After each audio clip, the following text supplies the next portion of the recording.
Il-Partit Soċjalista Malti irritorna bl-għajta antika ta' sinna l sinna u għajna lajn meta ssuktat il-Konferenza Ġenerali Annwali bl-qaf ta' Sannat l-4 filgħaxija.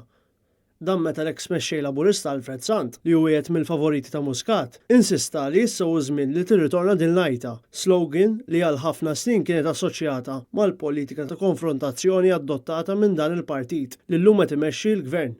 Alfred Sant għatta parti kbira mid-diskors tiegħu jattakka li tliet MPs tal-Partit Nazzjonalista. Kien hawn li Sant insista.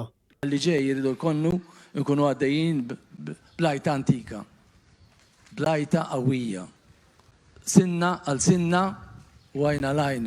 Żgur li din id-dikjarazzjoni saret biħsieb u bi pjan mill-Partit Soċjalista Malti, tant li Sant innifsu rrepetija darbtejn fl-intervent tiegħu. Tant li t-tieni darba ammetta li din tinstema violenti u salvaġġa. Bla kantunieri, u għalli ġej, għal kull sinna rridu sinna u għal kull għajn irridu għajn. Dik hija l-attitudni tiegħi. Naf li tinħass violenti b'da żminijiet, salvaġġa b'da żminijiet, ma bżonn. Waqt l-intervent tiegħu f'ta' Sannat, Alfred Sant fakkar ukoll fil-kampanja tar-referendum ta' 16-il sen ilu, iżda b'sorpriża għal bosta stqar li kulħadd jiftakar kemm hu kien jikkampanja favur kontra l-Unjoni Ewropea.